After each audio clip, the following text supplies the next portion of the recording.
साबिक वज़ीर इत्तलात खैबर पख्तूनख्वा शौकत यूसुफ़ज़ई साहब मेरे साथ मौजूद हैं। बहुत शुक्रिया शौकत साहब टाइम देने का। सर ये फरमाइएगा कि पहले आपके जो अरकान असम्बली थे उनके साथ जो भी मिस हैंडलिंग हुई बहुत अनफॉर्चुनेट है। पार्लिमान का एक तकद्दुस है, नहीं होना चाहिए था पार्लियामेंटेरियन का। बहरहाल अब उनके मामले को एड्रेस किया गया है, उनको प्रोटेक्शन ऑर्डर भी दे दिए गए हैं और लॉजिस को सब जेल करार दे दिया गया है।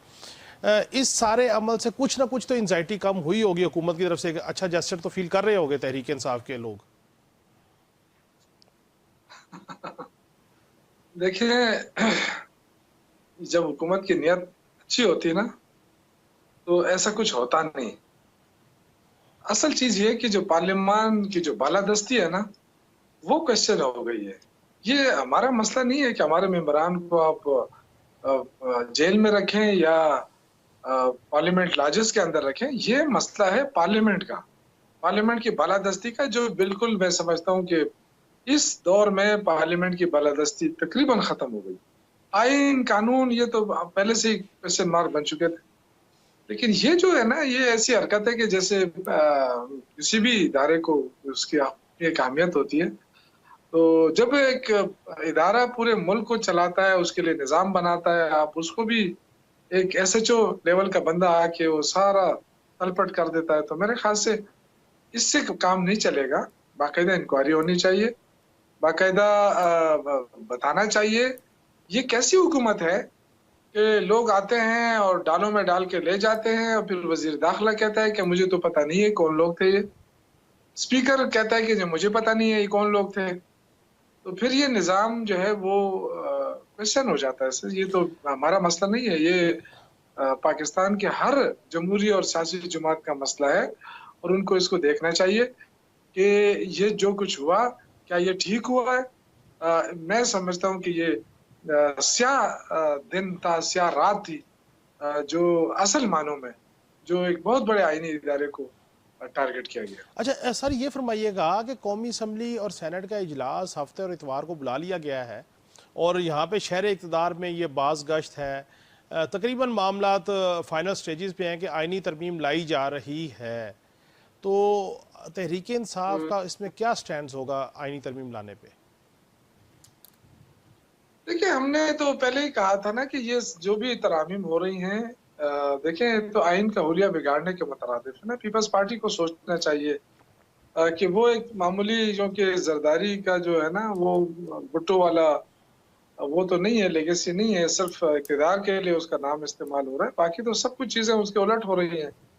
तो बिलावल भुट्टो को ज़रूर देखना चाहिए कि जो आइन उसके दादा ने बनाया था, नाना ने बनाया था, उसका तो हुलिया बिगाड़ा जा रहा है। तो ये कैसी तरमीम है कि आप अपनी मर्ज़ी से कर रहे हैं और ये क्या सारी ज़िंदगी हुकूमत में रहेंगे? कल ये अपोज़िशन में होंगे तो क्या ये चीज़ बर्दाश्त कर लेंगे? तो देखना तो पड़ेगा ये सारी चीज़ों को। इस वक़्त जो इनको जल्दी है, वो जल्दी सबको पता है कि उस दाल में कुछ काला है। तो मेरा ख़्याल से इसको रेज़िस्ट किया जाएगा पीटीआई की तरफ अच्छा से। सर ये बताइएगा कि अब हुकूमत के पास 212 या 14 का नंबर आ और मैजिक नंबर है 224 का जो आइनी तरमीम के लिए रिक्वायर्ड है।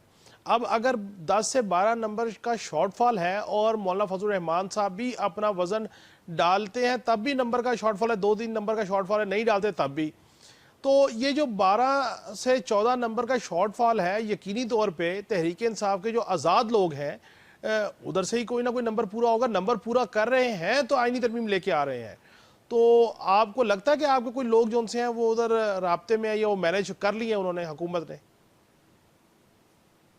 देखिए, लोगों को ऑफ़र दी जा रही हैं, करोड़ों रुपयों की ऑफ़र इत्तलात हैं और धमकाया जा रहा है, टेलीफ़ोन हो रहे हैं। वफ़ाकी हुकूमत की तरफ से काफ़ी प्रेशर डाला जा रहा है, लेकिन अल्हम्दुलिल्लाह जो लोग आज़ाद आए हैं, उनका मतलब आज़ाद नहीं है, वो पीटीआई के लोग हैं। पीटीआई के वर्करों ने उनको वोट दिया है, उनके लिए कैंपेन चलाई है। अगर आज वो बिकते हैं, तो मेरे ख़्याल से उनके लिए हलकों में जाना मुश्किल हो जाएगा। तो मेरा नहीं ख़्याल है कि कोई इस तरह की बहुत बड़ा ब्लंडर करेगा एक छोटी-सी उसके लिए। तो जो भी कुछ हो रहा है, मेरे ख़्याल से ऐसा कभी पाकिस्तान की तारीख़ में इस तरह ज़ुल्म, बर्बरियत और धूस-धांधली इस तरह आईनी तरमीम के लिए मेरे ख़्याल से ये देखें, पाकिस्तान का जो भी आइन बनता है और आइन बनना भी चाहिए उसके लिए जो अवामी मुफ़ाद में हो। तो इस वक्त तो इश्यूज लेकिन कुछ और हैं, महंगाई है, ये शौकत यूसुफ जई साहब, मुश्किलात है, आवाम को हल नहीं होती। माजी में हमने देखा कि बानी तहरीक इंसाफ हैं, उन्होंने उनके वो सेनेट का इलेक्शन लूज कर गए थे और गिलानी साहब जीत गए थे, तो उसके बाद उन्होंने फैसला किया था कि मैं एतमाद का वोट लूंगा, और फिर उन्होंने एतमाद का वोट लिया, बड़ा फैसला था। और फिर जिस तरीके से वो नंबर गेम उस वक्त पूरा हुआ, वो भी एक हकीकत तो है ना। तो मकसद ये है कि ये सियासतदान उस वक्त भी वही दबाव था, प्रेशर था नंबर पूरा करने के लिए, आज भी आईनी तरमीम के लिए दबाव है नंबर पूरा करने के लिए।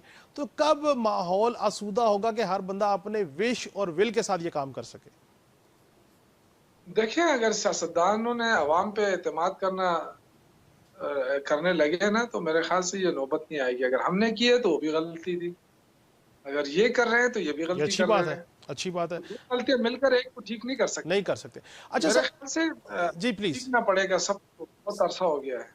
ठीक सर, ये फरमाइएगा जो आईनी तरमीम लेके आ रहे हैं मुजव्वज़ा तौर पे, जो उसके खदोखाल हम तक पहुंचे हैं, नॉट श्योर, बट वो ये कि चीफ जस्टिस साहबान, वो सुप्रीम कोर्ट के चीफ जस्टिस हों या सूबाई हाई कोर्ट के चीफ जस्टिस साहबान हों, उनकी पोस्ट को 3 साल के लिए टेन्योर पोस्ट जो उनसे बनाने की एक तजवीज़ है। आप समझते हैं कि ये अच्छा इकदाम है?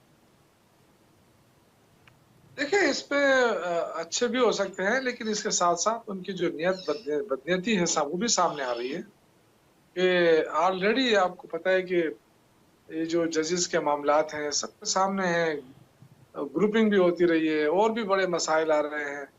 तो मेरे ख्याल से ये जो चीज़ ये कर रहे हैं, ये तो सबको पता है कि ये अपने फ़ेवर के लिए कर रहे हैं और अपना जो फ़िलवक़्त जो ज़ाती मफ़ाद है, वो उठाना चाहते हैं। लेकिन इसका जो कॉन्सिक्वेंसेज़ हैं पाकिस्तानी निज़ाम पे, वो एक लंबे अरसे तक रहेंगे और वो उससे मुश्किलात जो है वो बढ़ती जाएँगी। तो सर एक माजी में एक 19वीं आईनी तरमीम करवाई गई थी 18वीं तरमीम के बाद, और वो जो 19वीं तरमीम थी उसमें पार्लिमान की पावर्स को कम करके अदलिया को दी गई थी कि जजेस की तकर्री के हवाले से। तो अगर ये दोबारा पार्लिमान को मजबूत करते हैं, पार्लिमान की कमेटी को ज़्यादा पावर्स मिलती हैं इस आईनी तरमीम से कि जजेस की तकर्री के हवाले से, तो पार्लिमान मजबूत होगी, इससे अच्छा साइन जाएगा, बुरी बात तो नहीं है? देखिए, मैं अर्ज़ कर रहा हूँ कि जो भी आप तरमीम लाएँ, तो पार्लियामेंट के ज़रिए लाएँ, सबको एतमाद में लें। अगर जो भी तरमीम आप ज़बरदस्ती लाना चाहें ना, तो उसका आप अंदाज़ा कर सकते हैं कि उसमें कोई मसला तो है ना। वरना कौन, मतलब ये कि आप समझते हैं कि अगर पाकिस्तान का निज़ाम बेहतर हो सकता है किसी तरमीम से, तो कौन उसकी मुखालफत कर सकता है? लेकिन आज जो मुखालफत हो रही है, वो सबको पता है कि एक बदनीयती पर मबनी आईनी तरमीम है और इसका जो फ़ायदा है, वो फ़िल वक़्त फ़ायदा है। लेकिन लॉन्ग टर्म में उसका कोई फ़ायदा नज़र नहीं आ रहा। उसमें कुछ चीज़ें अच्छी भी हैं, लेकिन कुछ चीज़ें ऐसी हैं जो बिल्कुल ठीक नहीं है और वो सबको देखना पड़ेगा, क्योंकि मैंने अभी पूरी तरमीम नहीं देखी है। वो कौमी असम्बली की हैं, लेकिन जो हमने सुनी है, वो सिर्फ़ हुकूमत अपने फ़ायदे के लिए, क्योंकि इमरान खान इस वक़्त जेल में है और वो उससे भरपूर फ़ायदा उठाना चाहते हैं कि कोई ऐसी तरमीम लाएँ कि जिसके ज़रिए पीटीआई की जो सियासी सरगर्मियाँ, उनको भी रोका जा सके और अगर वो सब एक्टिविटीज़ करती हैं तो उनके खिलाफ मुकदमात दर्ज हों।